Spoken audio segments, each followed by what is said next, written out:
it to Gabriel Ferreira, number 7, who's making a run. There's nobody in front of him. Oh, man. All right, hello everyone, and welcome back to the NBP, the No Beaters podcast. This is finished off with a bang. So, boys, how are the holiday traditions, holiday time off hopefully going with you guys? Pretty good. I've been doing a lot of bacon in the kitchen, so kitchen's smelling nice lately these days. So yeah, cookies, donuts. I've also been doing my donut business, so shout out if you want to buy donuts for me, just send me a message. But yeah, other than that, just relaxing after a couple exams and yeah, enjoying time with family. Nice. It's what is it? It's like right before Christmas we're recording today.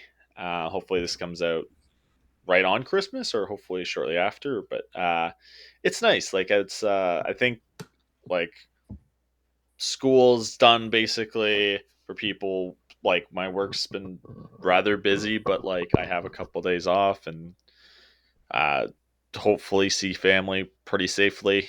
Get all our checks. I think I got to go do one of the rapid tests that my cousin got from LCBO, so that will be interesting.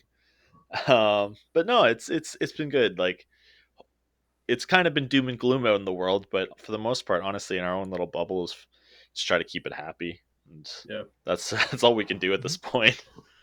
yeah, for sure. I'm just back home now with the family, keep it nice and small, social circle. But World Juniors are on, so I'm repping the World Junior jersey, and yeah, just trying to keep it nice and small, and just keep the hopes up because yeah, it's definitely doom and gloom right now outside of our little social circles. So yeah, we're gonna hopefully give you guys a nice podcast to wrap up the 2021 year and enter 2022 with a bang. So. Yeah, we'll get right into it. So our first story, a little bit unfortunate here, but we in the Quidditch community, Quidditch Canada specifically, we lost a really dear friend, competitor, and tragedy. So Riley Dwyer, so from the Guelph Quidditch community, I'll kind of let Bryan take this one away and just kind of give some words of memory of him as he has passed away. In a car accident, so I'll let Bryan take that one away. Yeah, for a lot of people probably watching the podcast, there's a pretty good chance you knew Riley. There's a pretty good chance you probably saw rather through Guelph Quidditch Facebook page or through like his sister's posts or on CQA. Unfortunate car accident. Riley passed away a couple weeks ago. Um,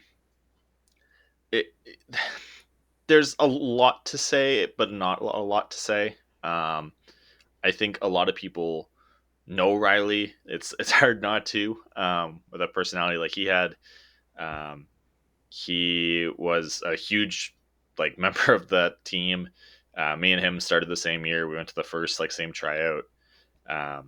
We both played. Like I played 3 years. He played 4 years with Guelph. Um, it's it was a shock, and it's something that I don't think anyone can expect. I don't think that anyone can process right away, but stuff happens, and it's times like this that it's good to have a group like Guelph Quidditch has that we can come together and reflect on the celebration of life of Riley. I think that's the most important thing to focus on. You focus on the good times, you focus on the good memories, and you let people I don't know, you let people process it the way they can, and you're there to support. And there's not a lot much to say. We had a big group Zoom meeting or Facebook or Google Meet meeting, but it was tough times. But I think having those talks and sharing those memories was definitely a great thing to remember the life of Riley. The guy who planted 1.1 million trees, the guy who soared around a Quidditch pitch and went full tilt and grabbed a snitch in one of his first tournaments. The guy who missed his first tournament and biked there to Waterloo from Guelph and missed every game, but still was happy to be there. Um, it's unfortunate, like I said, but I don't think Riley will be ever forgotten in our community. So, yeah, it's stuff, and hopefully we all kind of embrace and play the sport that we love with the joy that Riley had. Yeah, that's a great touch there, and yeah, thoughts and prayers with his family and anyone else in the Guelph community that's been affected by his passing. And yeah, there's always, like I said, we'll hopefully maybe leave some links for some supports and stuff for those that maybe need it, but never feel like you're alone when it comes to this kind of stuff. There's always someone to talk to. So, yeah, rest in peace to Riley Dwyer, and we will definitely be naming the episode on his behalf. That's for sure.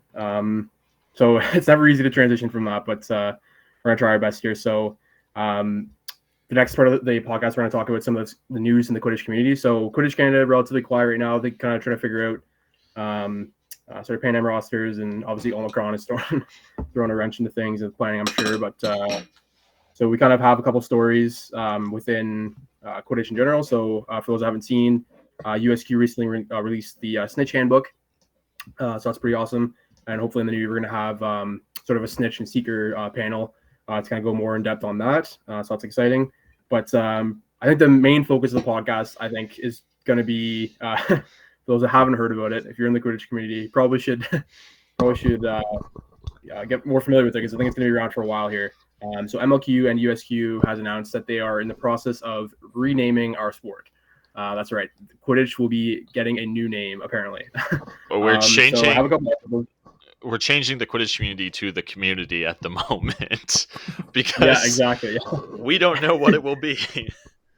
Yeah, for sure. So I have a couple articles here. I'm just going to quickly pull up the MLQ article. So this was posted on MLQ's website for those that are interested in reading more about the article or the quick post. But so yeah, MLQ and USQ pursue change for Quidditch.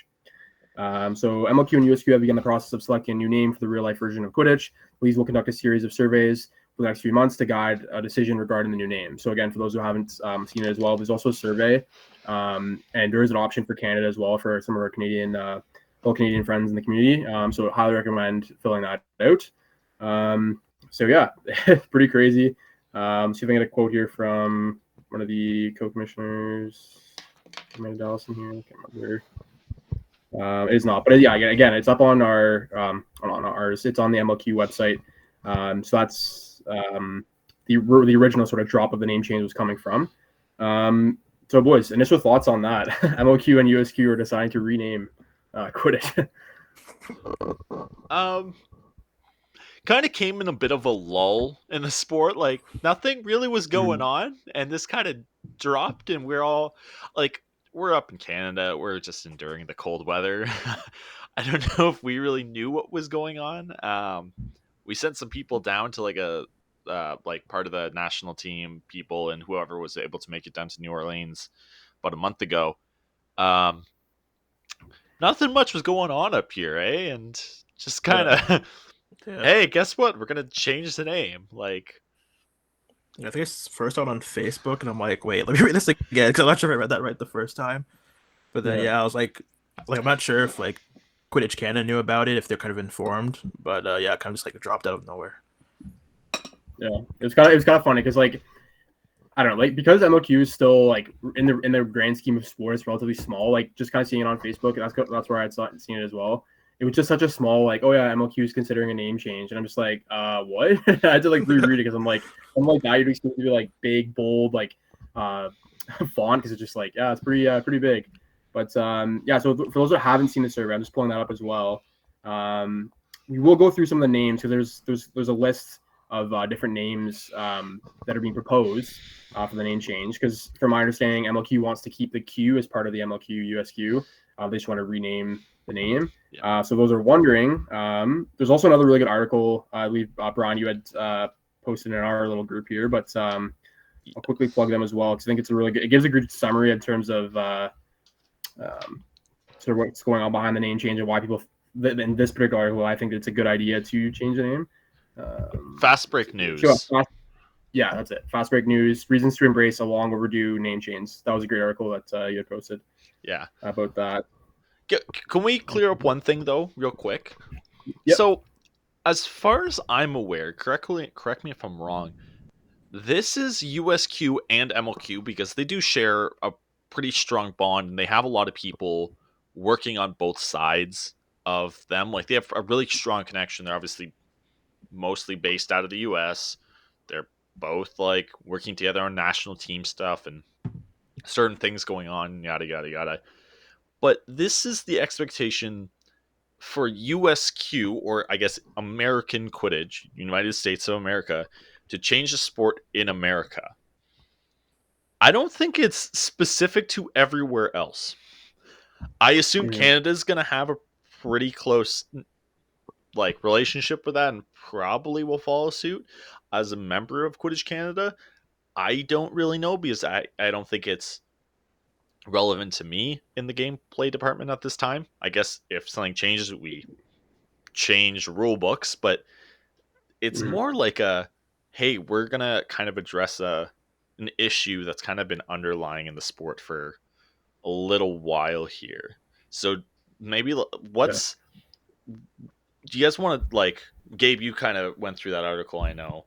Do you want to address some of the reasons that, like, why at least two of the authors of the article thought the reason of the name change was kind of relevant at this point?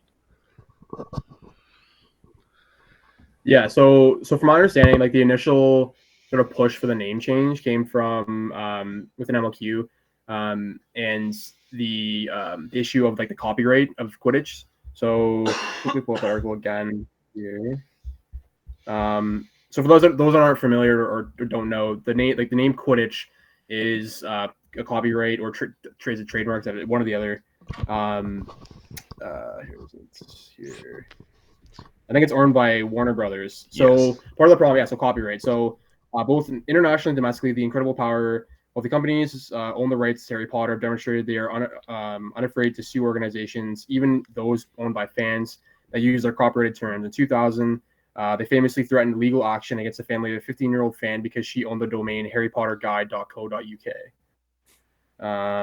So Warner Brothers owns the copyright to the term Quidditch. So because of that, it's basically preventing MLQ, USQ, basically any sort of Quidditch organization that wants to sort of expand and go after media deals. So from our understanding, it was ESPN, I believe, right? Yeah, that's one I heard about or read about. Yeah, I think I heard the same thing. As far as I know, it was ESPN, and I think there was possibly another sponsor. But yeah. I can't remember, but there was possibly another sponsorship on the table, which is huge for the sport, right? But I think, as far as I know, like in my mind, for those who've been around the sport or like watch a lot of Quidditch film, Billy Quash was a person who like was early in on like the highlights and stuff, and he made these highlight videos that were sick. I believe he got a job at ESPN, and he was doing like Kansas City Chief video stuff there, like working with the network there for that. But I would assume that's probably the connection that kind of got talks going, and apparently it fell apart because they were scared of lawsuit stuff. So that was the big one, especially because I don't know, like I think kudos to MLQ because I feel like MLQ has really kind of pushed the boundaries in terms of Quidditch as a sport. Whether it was like rule changes, just like sort of the overall professionalism of the sport as well. Just kind of seeing sort of the upgrades in terms of we always talk about it when we were talking about the MLQ in season 2, but just sort of like the improvements in commentary, improvements in like video quality and like audio quality of the games. It makes the viewer and fandom of the sport and the league just so much better because you're able to actually see numbers and recognize names and recognize faces instead of just seeing little like potato film. You know what I mean? So I think MLQ has definitely led the grounds in terms of pushing the sport forward. But I guess the big sort of barrier now is that in order for them to push it even further with like media rights and the media dollars that we see with some of these sort of sponsorship deals, they're being held back because of Quidditch as the name, which is unfortunate, but reality, I guess. Yeah. So I would say that's probably the biggest economic impact. I guess like we are all people who've played the sport. I read Harry Potter. I was a decent enough Harry Potter fan. I wasn't a fanatic by any means, but I enjoyed the books and I was familiar with the sport. How about you guys? Were you guys No, Harry Potter? No, not Harry Potter person. I've watched the odd movie, but like never like in order. Never read the books. I'm familiar with like the main characters and whatnot, but like the whole conclusion to the plot, I don't even know to this day how it ends. Yeah.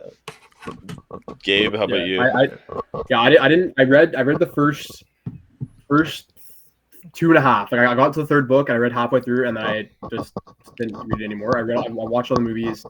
The Queens, they have those like bars or whatever that you can do for watching the marathon of Harry Potter. I did that.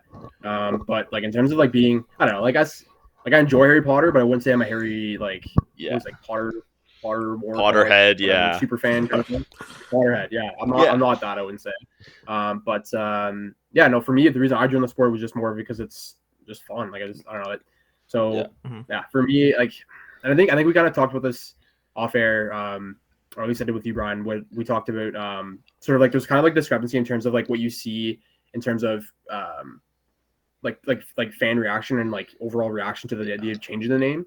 So you have like sort of like the Potterhead sort of fans or people that are really like pro, like keep Quidditch how it is, like keep the name, everything, like same. Honestly, I think that some of the people that are upset about the name change of Quidditch are the same people that are upset that off pitch speaking is eliminated and like hates that kind of stuff. And then you have like the far like right of it where it's like we want like pro sport, like everything everything associated with like typical sports you see today. We want that, and like we want it to be super professional. Like we want to like almost have like Quidditch eventually become like a professional league or semi-professional league where like athletes are getting paid, that kind of thing. And then there's kind of like a middle ground in between. So I'm kind of curious to see where you guys are at too. Like I'm not really sure where I think I'm kind of somewhere in the middle there, but where are you guys kind of at? Yeah, I would kind of say like if you think about like there's the roots people who are like the Harry Potter like fanatics and hold that as such a strong part, and then I feel like there's the branches people who are pushing more toward like we're gonna go up into the sky and change this into a sport and be something that people see. And I feel like there is a bit of a divide, right? Like I watched all the Harry Potter movies. I read all the books first.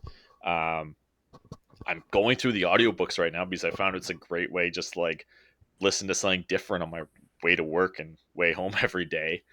And like I think I've listened to the first 4 now completely in the last like 3 months, which is like the first time I read or listened to the books like since I read them the first time, because that was the only time I read them through. My girlfriend's like the huge Harry Potter fanatic. Emma, if you're listening, hi. But like I can ask her questions, she remembers off the top of her head. And it's weird because she's like, yeah, it's pulled from the sport, but like you guys aren't flying. Like it's not. I think you can look at the roots of something and realize that they're important, but you can also look at the roots and be like, that's not where this is today. And I don't think you ever can distance this sport from where it came from, because it's always going to be the sport that started with people who were Harry Potter nerds and came out and tried it with hula hoops and broomsticks. But it's not really that anymore. And it's kind of interesting to see how it's changed. But I feel like go ahead. No, sorry, go. Oh, yeah, I was gonna say like because I got into the sport more for like the athletic side of it, so like I'm not really emotionally attached to the name Quidditch. So for that reason, or at least one of the reasons, I'm more for the name change. And I also feel too, the sport has kind of grown as much as it can under the name Quidditch. Like without the ability to get sponsorships, be able to get TV deals, all that stuff. Like the sport is kind of at its peak in terms of like how much it can grow legally, I guess, under the name Quidditch. So I'm definitely more for a name change for that reason as well. Yeah. I think like our age of people were also like the people who growing up, the Harry Potter books were coming out as we grew up. The kids nowadays are like the kids who are in university now. I think the last book was published by the time they probably started reading. Yeah, probably. Right. So like it's not really like as current, like yeah, the new Fantastic Beast movie's coming out in the spring sometime, but like I don't think that has the same appeal to what pop culture is now. So yeah, Yeah. I feel like it's way different. Yeah, for sure. So that's kind of like more of the economical side of it, and then also in the article that's posted on the. So I didn't even recognize this until I saw. This is kind of connecting back to what you had said, Bryan, about the trying to make it clear that this is like MLQ and USQ sort of move in terms of trying to rename Quidditch for their sort of governing bodies. But so in the same article, it says additionally, the leagues are hoping a name change can help them to continue to distance themselves from the works of J.K. Rowling, the author of Harry Potter book series, who has increasingly come under the scrutiny for her anti-trans positions in recent years. So our sport has developed a reputation as one of the most progressive sports in the world on gender equality and inclusivity, in part thanks to its gender maximum rule, which stipulates that a team may or may not have 4 players of the same gender on the field at the same time. So I didn't even see that part, but it's funny enough, looking into what sort of the UK had to say about sort of the name change. There was actually an article posted. Where is it here? This was actually Global News, but there was a connecting article that I read through Independent. But so yeah, Global News. J.K. Rowling doubles down on her transphobic comments, reveals she's an abuse survivor. So she said, where is it here? This is her quote. I refuse to bow down to a movement that I believe is doing demonstrable harm in seeking to erode women as a political and biological class and offering cover to predators like few before it. And then she comes. So yeah, Harry Potter Mastermind has also revealed that for more than 25 years she has been a domestic abuse and sexual assault survivor. So I don't feel qualified enough to talk so much about the sort of anti-trans behavioral type stuff, but to keep it short and sweet, basically, I guess MLQ and USQ are trying to move away from that association with Harry Potter because of J.K. Rowling's quite clear anti-trans or transphobic comments. So, yeah, I don't know. I'll touch it on it quick. Like, yeah. I'm a straight cis like white dude. Like I have as little like importance when it comes to this conversation, as like I have not had any of those lived experience that a lot of trans people have gone through. But I think the important thing to realize is, regardless of whatever J.K. Rowling has gone through with what she said at the end there, with abuse or domestic violence or whatever, that's on a whole nother side. That's not what we're talking about here.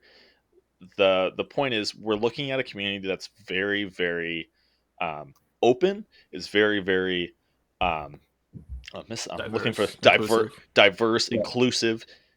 That's what we want to portray with this sport. And I think looking at comments like that and having it right there with it, it doesn't represent what this community represents. So I think the important thing with this is to understand that being an ally is not necessarily being the loudest voice in the room. It's standing there and backing up people when they don't have the opportunity to respond to that, or they like to look at something that is wrong and be like, that's not okay. Like, yeah, and like keeping the name as Quidditch, it kind of just shows like you're basically giving free promotion to her in a sense, and like you don't want to have that tie, so like it just doesn't make sense to support something or support someone who has values different than like your league's core values on its own. So yeah, it just doesn't make sense to keep that tie there. Yeah, and like you guys obviously a little different, but like I still enjoy the Harry Potter series. That doesn't represent what those things are, right? I know there are people who like dig into it a lot more than I care to look at it, than like some books that I read as a kid, and like, oh yeah, that was a good time. Like, it's just something nice to listen to. But I think you can distance what J.K. Rowling wrote about in those books and what her views are, and be like, I can enjoy this series perfectly fine. I do not enjoy her tweets and thoughts about this stuff, and we have a community that's kind of sandwiched in the middle. Let's move that community away from that in some capacity. But yeah, it's not a pretty situation, and I think what we can do as a community is be an ally and help and show that we support the people who are facing this kind of hatred and bigotry. Yeah. I think that Yeah, whole for sure. situation too was one that kind of made it global news instead of just being like Yeah. within the community. Like that's what took it to like international. So Well, I'm pretty sure all the like actors and actresses have spoke out against what she said. Like the people that her work has made famous because their jobs in this movie series have been like, yeah, no, we don't Mhm. agree with this. Like it's you can look at, sometimes you can distance some of these entities and be like, yeah, this is okay, this is definitely not. And Mhm. Yeah. No, I'm glad that some of those people kind of came out because, yeah, honestly, like just like, within even our like the Quidditch community, talking about it the other day, like the American Quidditch discussion sort of forum had to go private because they were getting so much hate towards like the trans community. Like people are just honestly like just so I don't know. It's super frustrating. So I'm glad that they're getting at least some sort of support from some of the people with some higher influence within the world, I guess, in terms of um, higher social status. I don't know, but it just it's pretty infuriating that even has to happen, unfortunately. But it's still around, I guess. But so yeah, those are sort of like the two main points, I guess, in terms of the name change. I would say there's one kind of thing. It's kind of sandwiched in between there, but like the fast break article that like we mentioned before, there's a final one of the final ones is recruitment and retention. I think we've talked about everyone, every goddamn Quidditch podcast has talked about recruitment and retention in some capacity. How do you get people who are doing it? And like we kind of mentioned it before, the kids going into college now, like people that are gonna be around in the sport for the next few years, are gonna be playing in the college level. They're probably less familiar with Harry Potter, so having that tie is more for like the older generation, I would say, than the newer generation. But I think you can get a wider, diverse audience. Like you guys weren't Harry Potter people, and you guys were like, "Hey, I want to play this sport." I saw the sport and was like, Yeah. "I know where that's from," but hey, I want to hit people. Like I never Mhm. played a contact sport in my life, and I was like, "Heck yes, I can finally do this." But yeah, it's I think casting to that wider audience is definitely super important.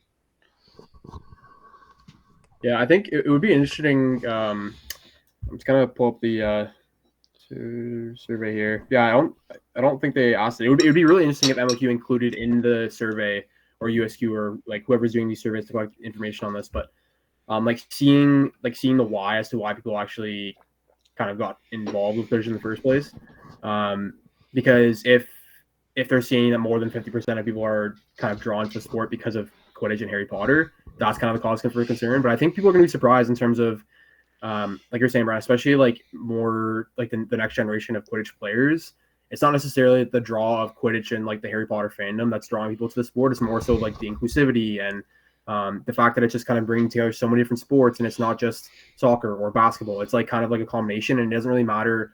Like no one could say, "Oh, I grew up playing Quidditch." Really, like it's It's a people co-ed come from sport. yeah, exactly. And just you're coming from so many different backgrounds of sport. Like my sport was soccer. Bryan, you were baseball. Nate was sort of like hockey, track like and field. hockey, track and field. Yeah, like it's a combination of many different sports. Is my point. So I think it'll be interesting to see if uh, sort of like the recruitment and retention point that they made in that article, which I think is quite valid, will kind of really play out in terms of whether the name change will impact what we see in terms of numbers. So, was there anything else in that article? Oh yeah, the other one that we didn't mention either was kind of, I guess we kind of touched on it, but like the whimsy, um, whimsical aspect of it, I guess. But I guess that's more like the Harry Potter fandom part of it, maybe. Yeah, I feel like we've kind of slowly moved away from like the whimsy of the sport, like we mentioned before, like the off pitch seeking, right? Like that kind of went a while ago when we wanted to kind of like a little bit more legitimize the sport, because I remember hearing stories when I had joined, because I think that was the first year of purely on pitch seeking, that like there was people who like ran away, and within like a minute and a half, the snitch is caught, and it's like, well, this is dumb. Like, or you go and catch a snitch, and you have no idea what the score is, and like you completely ruin it. Like now we have rules in the sport where you're like, oh damn, I didn't mean to catch that. I'm going to withdraw my catch. That was a thing. I can't remember what the rule is now with different end games and so on and so forth. But like, there was procedures put in place because this sport was so not concrete and controlled. It was so crazy. And like, if you want to move the sport forward, you kind of have to get rid of that a little bit at least. Like essentially, like Quidditch exists in real life. Like it's because of the Harry Potter series and it's because of Harry Potter fans why it exists. But there's like the potential that it had to be like legitimate sport. People that kind of like took up leadership roles in the sport in the various countries, they kind of pursued that idea of making it more legitimate of a sport. So making the rule changes and everything, and the updated rule books over the years. But also, like another point I wanted to add too is like Quidditch is still a relatively new sport where like a name change at this point is not really like, I guess I'm gonna say detrimental to the sport, but it's not like a big effective change. Like if the sport goes on to be played for another like 50, 60, 100 years, like you could be mentioning like, okay, and like when Quidditch started in the early 2000s, whenever it did start, like 10, 15 years into its existence, it changed its name to this, and like that's kind of the sport that we're going to go with going forward. So like I feel like the name change in the sense of like change in the sport and change in like or affecting like the retention of players and everything like related to that, I feel like wouldn't really have much effect going down the road with like new players coming into play, because like you also mentioned with the Harry Potter fanatics, like that kind of doesn't really exist anymore. So like the whole relationship or the ties to Harry Potter aren't really what's going to drive the sport forward. It's just athletes who want to play sport, want to play co-ed sport, that will kind of take that sport forward and grow the sport. So the name change is kind of like, I wouldn't say the final straw, but it's kind of like a necessary step that needs to take place in order for that sport or the sport to really grow. Yeah, 100%. Yeah, that's a good point. It would be different if like hockey or like soccer, some like sport that's been around for like incredibly longer than Quidditch has, was to change its name randomly right now, right? So I think it's kind of, in a way, it's kind of like a virtual like handing off of the torch in a way. Like the earlier generations are kind of handing it off to the next generation to kind of carry the growth of the sport on. And there's just so many limiting factors to the growth of the sport beyond the name that it just has to be changed. So it's exciting times for the sport, that's for sure. Some of our earlier sort of chats for the podcast, we're talking about like they're like making Quidditch Pro is kind of still maybe a ways away, but it's exciting that kind of changing the name may lead us towards that sort of avenue. Hopefully, fingers crossed. Imagine if EA Sports makes a Quidditch game. Hey, There's already courtyard broom ball on Steam, people. It's there. Yeah. Exactly. So quickly we'll go through. So I think we're all kind of in favor. We are pro name change, all three of us. Yep, I would say so. Yeah. Okay, so given that, we'd love to hear everyone's thoughts in the comments. What do you think? Are you pro name change? Are you pro Quidditch? What are your? We got to come up with like a. Remember when Twilight was a thing where it was like team Jacob or team. We got to come up with like Edward. Team Jacob. Yeah, Edward. Yeah. So Jacob like and team, Edward. are you team? Like I don't know, team Q or team Quidditch? I don't know. We have to come up with some sort of hashtag for that. It's pretty funny, but so anyway, so in terms of the actual survey, we'll wrap up with this. Some pretty interesting names that have been proposed. Again, keep in mind that MLQ and USQ want to keep the Q, which is fair. But I'm not really sure where these names came from, but they're interesting to say the least. So we'll go through them really quick here in case you haven't seen the survey. So there's 1, 2, 3, 4. There's six proposed names here. So yeah, some of them you may cringe. I'll go through them here. So first one, quad ball. Second one, quick ball. Third one is quadra ball. And then we have quicker, quid ball, or quid strike. So those are the list of names that have been proposed. And then in the survey, it's which of these 6 names would be the most likely to play? Like, would you most likely want to play, given the name? So if you're like, picture yourself at like a university open house or whatever, and you're going through all the different booths, and you see, instead of Quidditch, you see one of these names. Which one are you most likely to play? So that's one of the questions. Next one is, which one sounds the most fun? Fair. Which one sounds most like a sport? Okay. And which one sounds the most exciting to watch? Those were the proposed questions. So again, given those names, quad ball, quad ball, quadra ball, quick ball, or quiz strike. Boys, which one? If you had to pick one of these ones, which I will say it's quite the difficult decision. Is Which G one, an which one would you option? pick? Is G an option? None of the above. Yeah. I wish. In all honesty, I'll deviate real quickly here. For those on Facebook and those who are part of the Quidditch community, you probably know the Facebook page, The Art of Beating. It's basically a meme page. My camera just died, but that's fine. Look up The Art of Beating. There is a post there. It's like a purity chart, where like D&D people might know of, like, across from like top to bottom, it's like lawful, neutral, chaotic, and then top to bottom it's good, neutral, evil.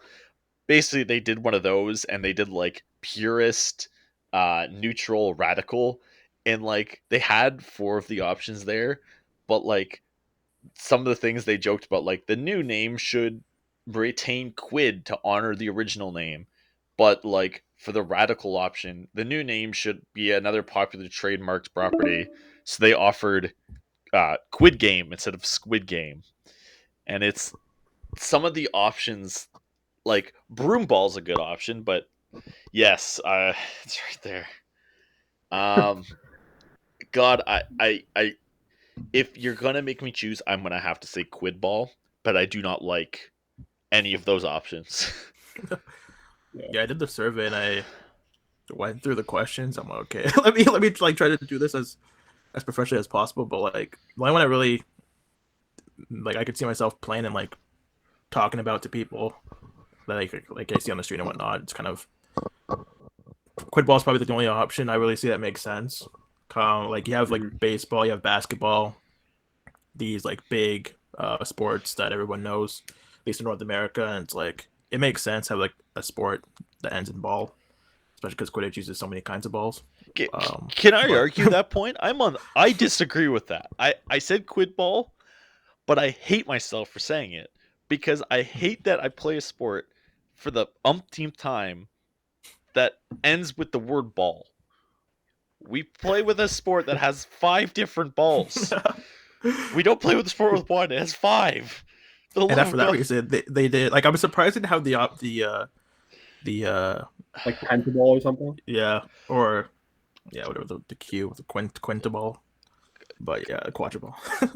Quid strike is. I don't know where the strike came from. Yeah, I don't understand that one. That just reminds me of Battleship for some reason. I just think of like yeah, some sort exactly. of like, yeah. I don't know why. I hit you with the quid strike. Like, yeah.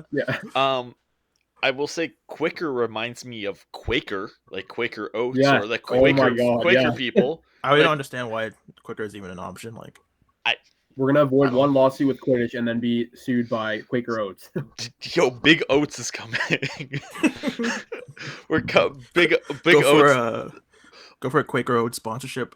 Oh my god, that's what I'm going for. I'm jumping on it. Anyone listening, back off.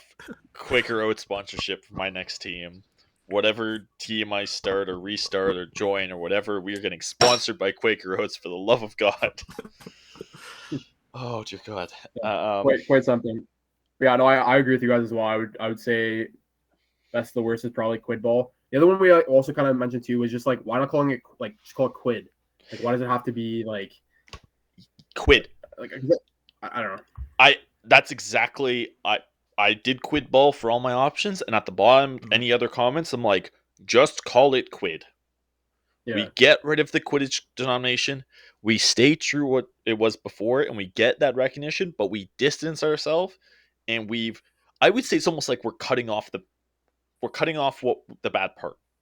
We kept the quid. We have some parts of our origin still there, but we're like, we have a bad part. We're gonna cut it off and get rid of it, and we ditched it.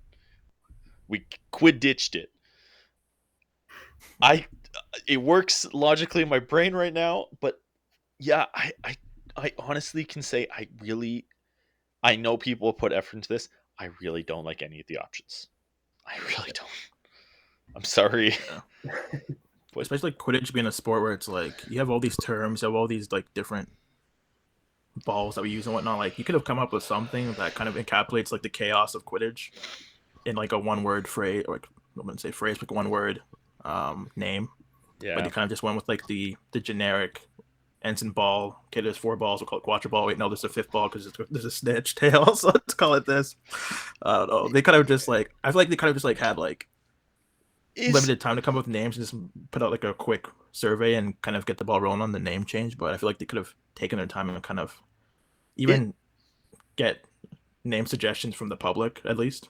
Is quad ball representing the fact that it's played on like a quad, or is it the fact that it's supposed to represent 4 when there's 5 balls? I'm pretty sure it's like just another word or another name of saying like quadriball. We'll just call it quad ball. It's a letter off from quid, yeah, I guess, but Quicker, I don't understand. Quid strike, I don't understand. Especially you're not kicking a ball at all, so. I'll point this out real quick. Yep. Broom ball is one of the options that like the meme jokes about.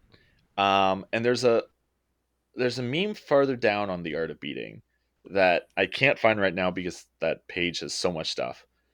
But someone pointed out, they're like, why don't we call it broom ball? And it's like, well, there's a sport already called broom ball. There's 3 sports called football. Yeah. There's like a dozen sports called hockey. Like, do you guys know what netball is? Yeah. Yep. You guys know what netball is? Seriously? Yeah.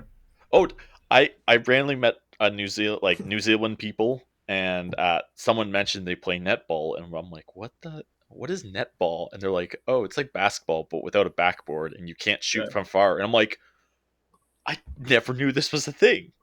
But like, how do you like if it's a net? Like, how many sports have nets? Like, you need something that defines your sport a little better than net. Yeah, I'm surprised they haven't used like the word like hoop, because we score through hoop, so it's like hoop ball. Hoop ball. That's maybe that's taken, but hoop ball. That's good. I'd rather pick that. I mean, it does have the cue, but I'm like, we usually like, score through hoops, like basketball. You score through a basket. I mean, I know you have the ball at the end, but like baseball, you run bases. Football, you're kicking a ball with your foot. So it's kind of like our sport. North Americans call it soccer. Yeah. Like, so I feel like you could have used hoop in a way. I don't know. But the one that was funny to me was quick ball, because a lot of teams like to slow ball. So yes. I was like, does that mean that you can like no longer slow ball at all because you go against the name of the sport? But... yeah. I wonder if Kyle Ross proposed that name because of the rule changes that he made and get rid of the slow ball. I wonder if he was the the author of that title name. Oh my god, possibly. But yeah, quite the discussion. We'd love to hear your guys' thoughts in the comments. Let us know. Are you guys pro Quidditch name change or pro keep Quidditch the way it is? We'd love to hear what you guys have to say. And to wrap it up here, the podcast, we're going to quickly do our Who Wore the Toque segment. I don't know if you guys have any shout-outs you want to do in the Quidditch community. It doesn't have to be Canadian community exclusive. It can be sort of anywhere. Does anyone want to go first? I got one. Just because this whole week, I mean, I've been following this Facebook page forever, but the Art of Beat It is probably like the best Quidditch meme page or just Quidditch related page on the internet. So just shout out to them for whoever runs that account. I think is it Nathan Archer. Whoever runs that account, keep up great content. Fantastic. Nice. You got someone, Gabe? I'm thinking. Yeah, I was just gonna give it to sort of MLQ in general. Like I said, I've been so impressed with how like some of the co-commissioners, Amanda Dallas, Ethan Stern, and the whole MLQ sort of behind the scenes team has just been able to really transform not only the league but just the sport in general. Just kind of pushing the boundaries constantly. Whether, like I said, it's improving jerseys or just like overall production of the sport. as a whole, and just the league has just been phenomenal. So shout out to them to kind of really going against the grain, I guess, a little bit with this one in terms of the name change, but it really makes sense. As difficult it is for a lot of people to kind of accept, I think it is inevitable at some point that we are going to see a name change. So kudos to them for really pushing the name change. So my juke goes to you. Nice. I probably I'm gonna give it to, I guess, MLQ for running a completely, like, in the year 2021. They ran a successful season. They streamed it great. They're now working on this with USQ as well, of course. They're pushing our sport forward. They're gracious enough to get in contact and have our amazing Jersey episode happen, and hyped us up with that.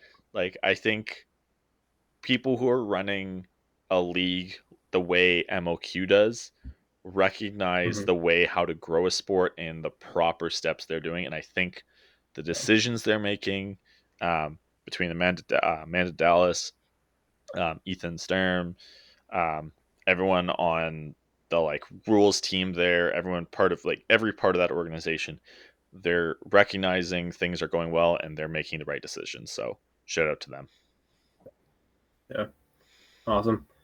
Well, I guess we'll kind of wrap it up there, boys. So we just want to say Merry Christmas and Happy Holidays to everyone. Happy Hanukkah. And we'll see everyone in the new year with some more great Canadian Quidditch. Thanks so much, and we'll catch you in the new year.